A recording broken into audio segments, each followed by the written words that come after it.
Ta parole est une lampe à mes pieds, une lumière sur mon sentier. Psaume 119, verset 105. La méditation.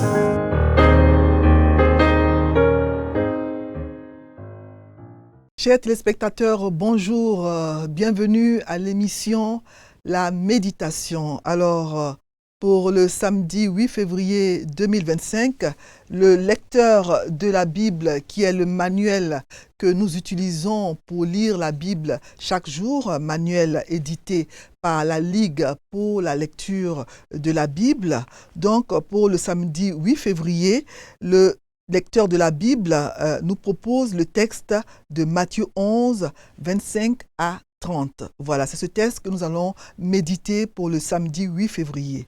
Matthieu chapitre 11, versets 25 à 30. Et nous prions avant de lire le texte. Seigneur, nous sommes venus à tes pieds. Nous sommes venus à toi parce que nous savons que toi, tu peux nous donner du repos. Dans ce monde, il y a tellement de sujets, de stress, d'inquiétude. Mais nous venons à toi pour nous abreuver à la source d'eau vive que tu es. Nous venons à toi pour que tu nous décharges de tous nos fardeaux qui pèsent lourd souvent sur nos épaules et que tu nous emplisses de ta paix, que tu nous donnes ton repos. Bénis ce moment, éclaire-nous et parle-nous, Seigneur, à travers ta parole au nom de Jésus. Amen. Matthieu chapitre 11, versets 25 à 30. Je vais lire donc le passage du jour dans la version Louis II. En ce temps-là, Jésus prit la parole et dit : « Je te loue, Père, du Seigneur et de la terre, de ce que tu as caché ces choses aux sages et aux intelligents, et de ce que tu les as révélées aux enfants. Oui, Père, je te loue de ce que tu l'as voulu ainsi. » Verset 27. Toutes choses m'ont été données par mon Père, et personne ne connaît le Fils si ce n'est le Père. Personne non plus ne connaît le Père si ce n'est le Fils et celui à qui il veut le révéler. Et celui à qui le Fils veut le révéler. Verset 28. Venez à moi, vous tous qui êtes fatigués et chargés, et je vous donnerai du repos. Prenez mon joug sur vous et recevez mes instructions. Car je suis doux et humble de cœur, et vous trouverez le repos pour vos âmes. Car mon joug est doux et mon fardeau léger. Amen. Matthieu 11, 25 à 30, c'est le texte que je viens de lire dans la version Louis II. Le passage commence par ces mots « en ce temps-là ». Jésus, en ce temps-là, prit la parole et dit. Et il va donc commencer donc par une prière à son Père. Je te loue, Père, Seigneur du ciel et de la terre, de ce que tu as caché ces choses aux sages et aux intelligents et de ce que tu les as révélées aux enfants. Alors, dans le passage précédent, Jean-Baptiste, qui se trouvait alors en prison et qui traversait alors une période où il était en proie au doute sur la personne et le ministère de Jésus, il avait donc, Jean-Baptiste, envoyé ses disciples questionner Jésus pour savoir s'il était réellement le Messie ou si on devait en attendre un autre. Et Jésus leur avait répondu que les miracles qu'il faisait témoignaient qu'il était vraiment le Messie. Les sourds entendent, les aveugles voient, les boiteux marchent. Et il avait alors rendu un vibrant témoignage de Jean-Baptiste. Il avait ensuite maudit certaines villes de la Galilée comme Chorazin, Bethsaïda et même Capernaum, qui était sa ville à cause de leur incrédulité, malgré tous les miracles qu'il avait faits dans ces villes. Dans le récit de ces événements par Matthieu, Jésus passe immédiatement de la condamnation des villes que j'ai citées tout à l'heure, ces villes qui n'ont pas cru, à un moment de prière où il parle à son Père, à Dieu. Alors, ce passage donc commence dans les versets 25 à 26 par une prière que Jésus adresse à son Père. Et elle est suivie de l'affirmation de la filiation divine, de sa filiation divine au verset 27. Toutes choses m'ont été données par mon Père et personne ne connaît le Fils si ce n'est le Père. etc. Et celui à qui le Fils veut le révéler. Donc ce passage se termine avec, dans les versets 28 à 30, un appel à venir à Jésus pour recevoir du repos. Donc 25 à 26, une prière adressée au Père, et 27, c'est dans le verset 27, il va donc révéler donc la filiation divine, sa filiation divine, et dans les versets 28 à 30, on a un appel, il va lancer un appel à venir à lui pour recevoir le repos. Donc dans les versets 25 à 26, Jésus donc adresse cette prière à son Père, et cette prière, elle vient comme une réponse en fait à l'incrédulité des villes de la Galilée qui n'ont pas voulu se repentir et croire en Jésus malgré tous les miracles qu'il a opérés dans ces villes. Et par cette louange au Père, Jésus loue son Père, il loue le Père parce qu'il révèle à ses enfants des choses qui sont cachées aux sages et aux intelligents. Attention, cela ne veut pas dire que pour être disciple de Jésus, que quand on est disciple de Jésus, on n'est ni sage ni intelligent. En fait, c'est tout le contraire, parce que être un disciple de Jésus, choisir Jésus, c'est faire le meilleur des choix, c'est être vraiment sage et intelligent. Mais malheureusement, il y a beaucoup de gens qui pensent qu'ils sont tellement sages et intelligents qu'ils n'ont pas besoin de Dieu. Ces gens-là ne sont pas vraiment intelligents aux yeux de Dieu, même s'ils ont tous les doctorats, les agrégations du monde.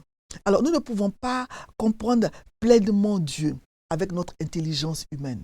Celle-ci est insuffisante pour cerner Dieu, parce que nous, les êtres humains, sommes limités par nos sens.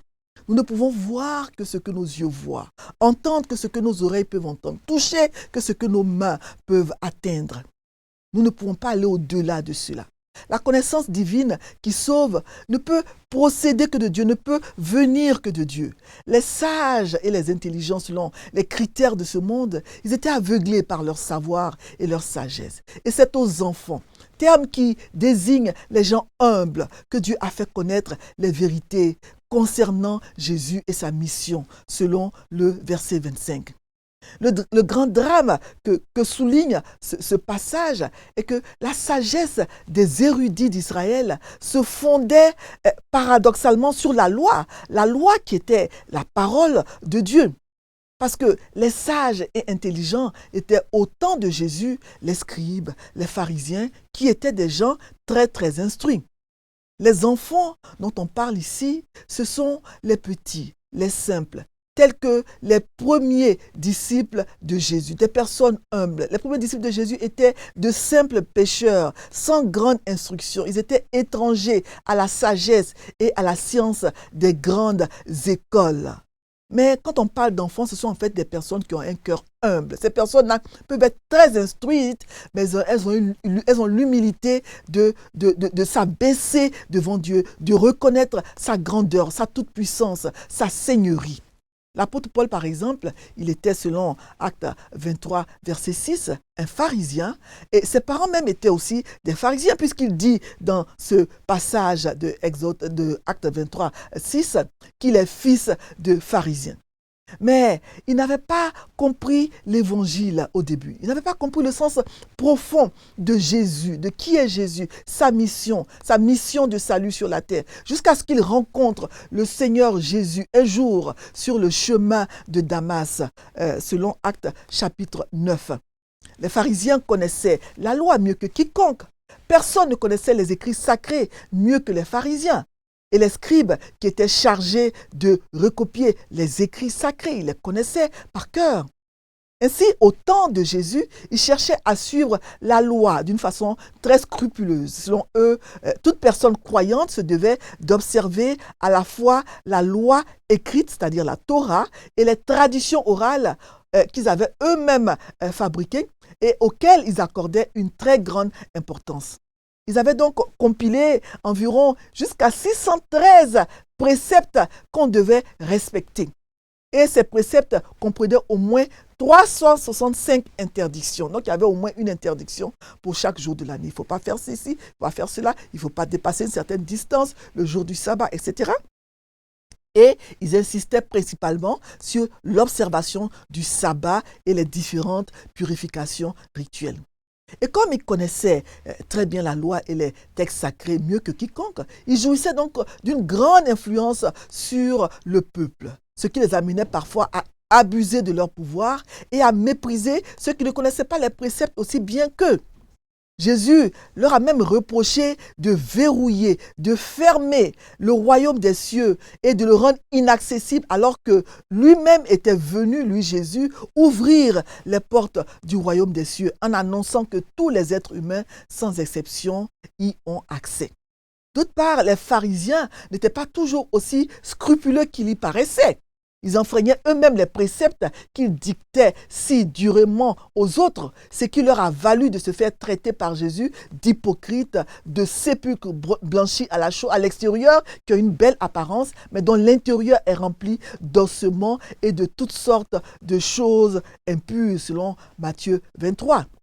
Alors qu'ils empêchaient le peuple de fréquenter ceux qui avaient commis une faute, Jésus leur reprochait de ne pas voir à quel point leurs excès de zèle, leurs abus de pouvoir, leur observance stricte ne laissaient aucune place à la miséricorde, à l'amour du prochain et faisaient ainsi d'eux-mêmes des pécheurs, des gens sans amour.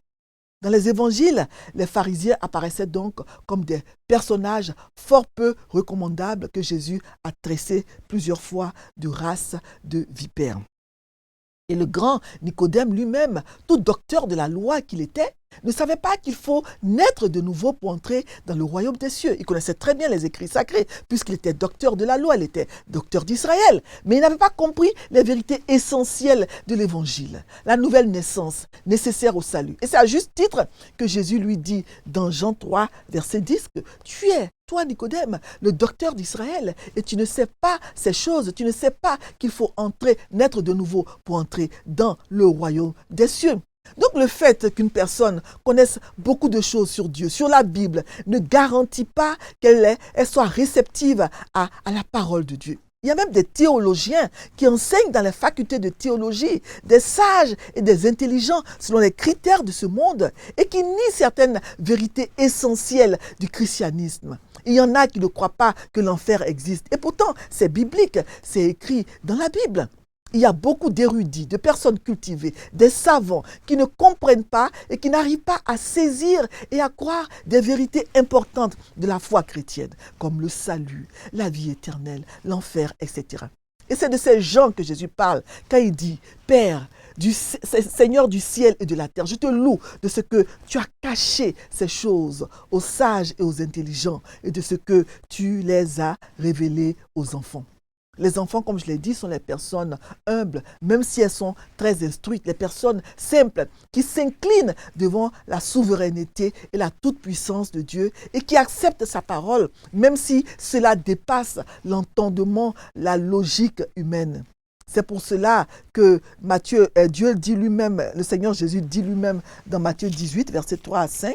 Je vais vous lire rapidement ce passage. Matthieu 18, 3 à 5. Jésus lui-même nous dit que nous devons donc ressembler à des enfants. Matthieu 18, 3 à 5, Jésus, ayant appelé, à partir du verset 2, Jésus ayant appelé un petit enfant, le plaça au milieu d'eux, il dit, je vous le dis en vérité, si vous ne vous convertissez, si vous ne devenez comme les petits enfants, vous n'entrerez pas dans le royaume des cieux. Voilà, c'est pourquoi quiconque se rendra humble comme ce petit enfant sera le plus grand dans le royaume des cieux. Voilà. Et au verset 27, Matthieu indique que Jésus est le seul moyen de connaître Dieu. Il dit, personne ne connaît le Fils si ce n'est le Père. Personne non plus ne connaît le Père si ce n'est le Fils et celui à qui le Fils veut le révéler. Cela montre la relation d'intimité que le Fils entretient avec le Père. C'est normal puisqu'ils sont un. Il est important de réaffirmer, surtout à notre époque où de nombreuses théories et doctrines émergent de part et d'autre et où on entend souvent dire que tous les chemins mènent à Dieu. Il est important, il suffit simplement qu'on soit sincère, mais tous les chemins mènent à Dieu. Il est important de réaffirmer avec force que Jésus et le Père sont un, que Jésus est le seul chemin permettant à parvenir à une vraie connaissance de Dieu le Père. Jésus est le chemin, la vérité et la vie.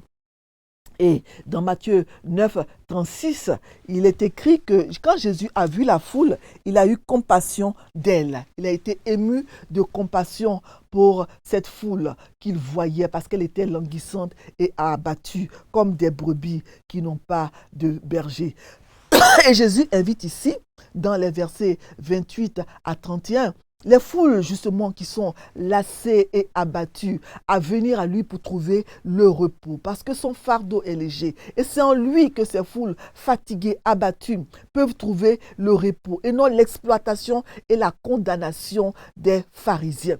En effet, les pharisiens, ils avaient mis au point dans la société juive un système religieux légaliste et pesant qui écrasait le peuple. Jésus désirait affranchir le peuple. Il désirait l'affranchir en remplaçant le lourd fardeau des pharisiens par son joug léger, son joug aisé. Il dit au verset 28 à 30, passage très connu, « Venez à moi, vous tous qui êtes fatigués et chargés, et je vous donnerai du repos. Parce que mon joug est doux et mon fardeau léger. » Le joug de Jésus n'est pas un poids, mais un repos, un lieu de paix. Il ne nous demande rien qui soit au-dessus de nos forces. Cet appel de Jésus s'adressait aux Juifs de son temps qui ployaient sous le joug des lois fabriquées par les pharisiens. Mais cet appel s'adresse encore aujourd'hui aux gens de tous les temps, aux gens de notre temps, à tous les gens qui souffrent. Il s'adresse à tous les êtres humains de notre temps. Cette invitation de Jésus s'adresse, c'est vrai, de manière préférentielle aux faibles. Mais cette invitation englobe toutes les personnes, tous les gens qui sont éprouvés, tous ceux qui sont abattus, écrasés par toutes sortes d'oppressions. C'est une invitation qui est lancée à tout le monde, sans distinction d'âge, de genre, de race ou de classe sociale, etc., etc. Venez à moi, vous tous qui êtes fatigués et chargés, et je vous donnerai du repos. C'est une douce et précieuse invitation qui est adressée à tous. C'est la grâce universelle, le salut pour tous, la grâce offerte sans autre condition que de venir fatigués et chargés. Ce passage de Matthieu 11 est un passage de la Bible qui offre un message d'espoir et de réconfort à ceux qui sont fatigués et accablés. Surtout les versets 28 à 30. C'est une invitation au repos que donne Dieu. Jésus invite tous ceux qui sont opprimés à trouver du repos en lui. Il promet que son joug est doux et son fardeau est léger. Alors à tous ceux qui sont fatigués, chargés, de quelque manière que ce soit, tous ceux qui ploient sous le poids de leurs péchés, de leur passé, des regrets, des problèmes de tout genre, de la maladie, de la fatigue, des souffrances de toutes sortes, etc. À tout cela, Jésus dit, venez à moi et je vous donnerai du repos. Tout le monde est concerné. Car nous avons tous des moments où on est fatigué, des moments où la vie avec son corollaire de problèmes nous pèse. Si c'est ton cas aujourd'hui, au moment où tu m'écoutes, viens à Jésus, parle-lui dans la prière, confie-lui ta situation, ton problème, demande-lui de venir à ton secours et il le fera. Donne-lui ta tristesse, ta détresse, ton fardeau, ta douleur, ta peine, ta souffrance, tout ce qui te tracasse, tout ce qui te fait souffrir, dépose tout à ses pieds. Vide-toi de tout ce poids et lui te remplira de sa joie, de sa paix qui surpasse toute intelligence. Vous avez l'exemple d'Anne dans 1 Samuel 1 qui portait un lourd fardeau, le fardeau de la stérilité. Elle est allée au temple pleurer devant Dieu parce que sa situation était très pénible, surtout à la maison avec sa rivale Pénina qui la mortifiait tout le temps. Elle n'en pouvait plus, elle a pleuré, elle a vidé son cœur devant Dieu. Et quand l'homme de Dieu, le prophète Élie, lui a prononcé ces paroles, va en paix, et que le Dieu d'Israël exauce la prière que tu lui as adressée, elle a saisi ces paroles par la foi, elle a cru. Il est écrit qu'après cela, elle s'en est allée, elle a mangé, et son visage ne fut plus le même. Elle n'avait pas encore vu, avec ses yeux physiques, l'exaucement de sa prière, mais elle a saisi par la foi les paroles prononcées par le prophète Élie. Et sa vie qui était une vallée de larmes à cause du fardeau de la stérilité, cette vie a été transformée. Elle est repartie légère, sereine. Son visage n'était plus le même parce qu'elle savait que Dieu avait entendu sa prière et qu'il allait trouver une solution à son problème. Venez à moi, vous qui êtes fatigués et chargés, et je vous donnerai du repos. L'apôtre Paul dit dans Philippiens 4, 6, ne vous inquiétez de rien, mais en toute chose, faites connaître vos besoins à Dieu par des prières et des supplications avec des actions de grâce. Et la paix de Dieu, qui surpasse toute intelligence, gardera vos cœurs et vos pensées. Voilà.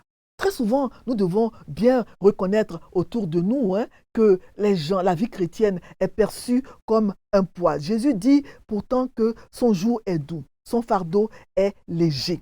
Voilà. Donc le joug, en fait, c'était une lourde pièce de bois que l'on mettait sur la tête d'une paire d'animaux, en général une paire de bœufs, afin de les atteler. Et ce morceau de bois servait à les maintenir dans la droite ligne pour les faire avancer dans la même direction. Donc, pour un juif, parler du joug, c'était également parler de du joug plutôt de la loi, des commandements, de ce que l'homme doit faire pour répondre aux exigences de Dieu. Le fardeau des préceptes, des efforts, dit Jésus, est pesant. Il s'agit désormais de se mettre sous son joug à lui, qui est un joug qui est doux et léger. Beaucoup de gens, beaucoup de chrétiens malheureusement vivent leur vie chrétienne comme un joug, un poids qui pèse sur leurs épaules. Une vie, ils pensent que la vie chrétienne, c'est une vie qui est faite de privation, tandis que Jésus nous dit dans ce passage que son joug est léger, que lui-même, il est doux et humble de cœur, et que le chemin qu'il ouvre pour ses disciples, pour ses enfants, est un chemin de joie. Et c'est la vérité. Il y a deux sortes de joug. On doit être de toute façon sous un joug. Il y a le joug du monde qui paraît léger, mais qui conduit à la perdition. Donc c'est un joug qui est lourd. Et il y a le joug de Jésus, qui pour certains paraît lourd, mais qui est un joug qui est doux, qui est léger, qui conduit à la vie éternelle. Alors à vous de choisir le joug de Jésus parce qu'il est le meilleur.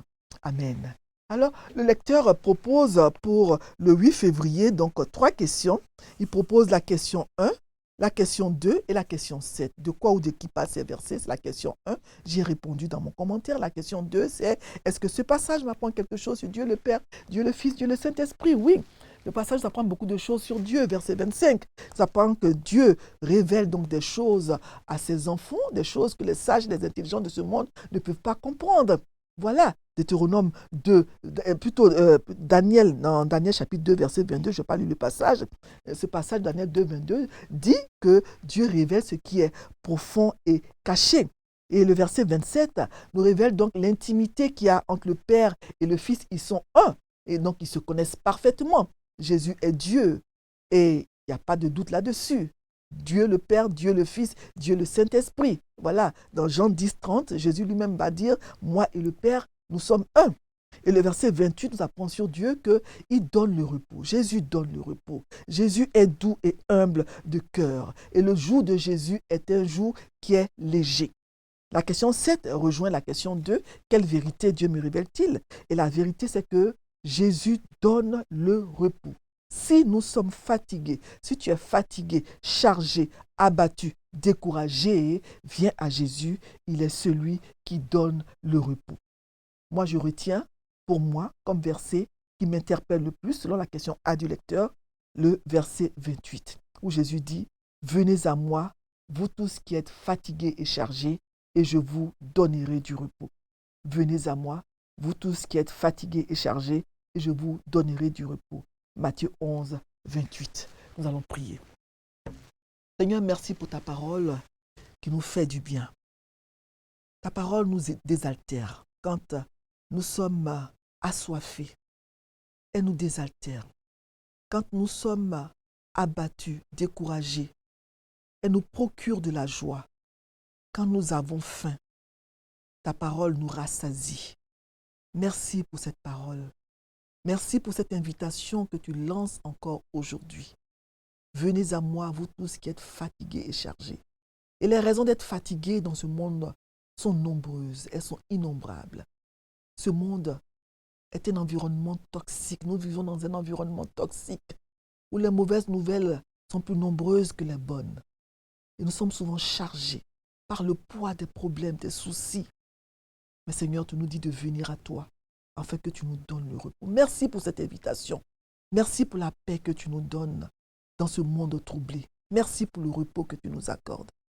Béni sois-tu pour ta parole et aide-nous à faire ce que l'apôtre Paul nous dit dans Philippiens 4, 6.